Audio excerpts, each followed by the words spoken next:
Alright, welcome to what we learned in Picks and Bans.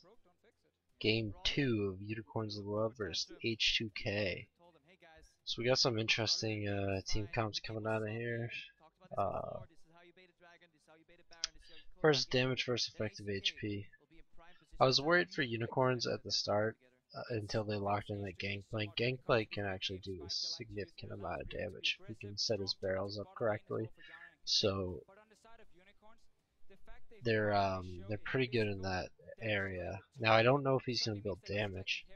I think if Elise or not Elise, if Eve and Gangplank don't build significant amount of damage, it's going to be an issue for UOL. So pressure again, and but we're gonna say that they are gonna build damage, and since they are building damage, they have enough damage. Pressure versus engage. Let's see, do they have?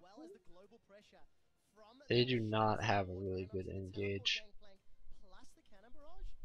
There's just nothing there. It's in the E flank, which an E flank is pretty good engage if you get it, and that's the whole thing. Are you gonna get the E flank? It's not reliable. You can't just kind of do it wherever the hell you want to do it. You have to set it up. You have to have the right warding. You have to make sure there's no pinks in the back.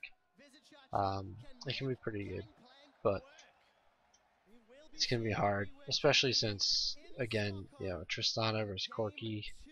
I'm not really sure what's going on there, why they keep picking it, but I mean, it gives the pressure advantage. Let's see what the rest of the comp looks like. See if there's any glaring weaknesses on H2k that are going to be taken advantage of. Carry versus control. Elise Nar Thresh to control Gangplank, Corki, Oriana. I think that's fine. I don't see how any of them are really going to get around Nar or even Thresh or get through Thresh to get to Tristana or Ahri. Ahri might just attack on the outside. So that's fine for H2k. On the other side, even Shen, Oriana. So Shen could potentially deal with Ahri. But I mean, they don't really have anyone to deal with Trist. Unless Eve. Eve comes in the back. I don't like it though. There's nothing there that says, like, you know, we're gonna deal with you, and that's really bad, especially for a triple threat comp versus a dual threat comp. You don't really have enough control there. Ooh. That's not really that good. Poke versus sustain.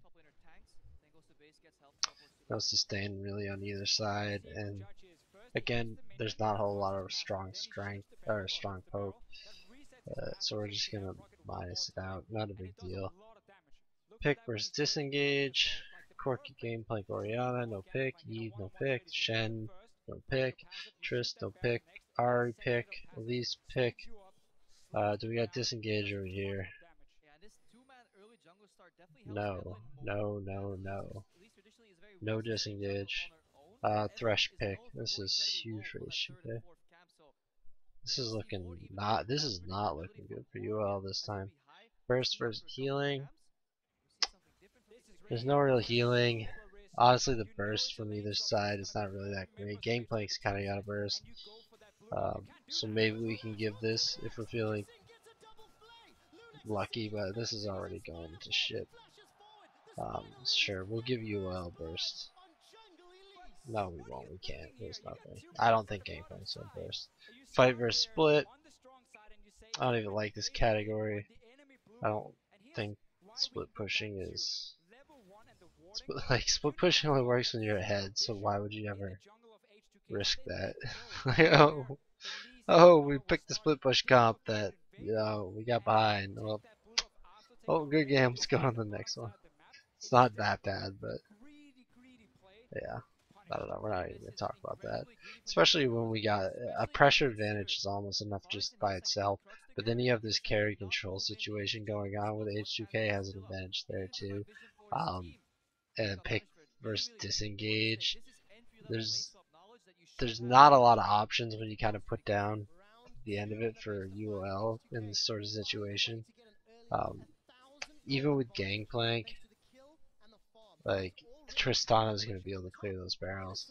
I was really pumped for that Gangplank, and I played him a little bit, and yeah, it's really annoying to keep those barrels up against a long range AD carry. So yeah, I'll put myself out there for 80% H2k. Now, what does 80% mean? This is what I want to try to get into more. I'm probably gonna do it. Do 30 minutes. Means H2k is gonna win in 30 minutes, possibly before. And I think I'm gonna try to anchor the win percentage in more with a timing thing. So it's like, all right, they're gonna win in 30 minutes, but if they get behind, uh, with an 80% win chance, it pretty much means even if they get behind by a lot, they're probably still gonna win the game. And that's kind of what we're saying here. Like, if they have the lead, 30 minutes, they get behind, it's 10 minutes for every like 5k or so. Probably, I don't know. I have to look into it more and figure out what exactly I mean. So there we go. H2k definitely is a really good position here.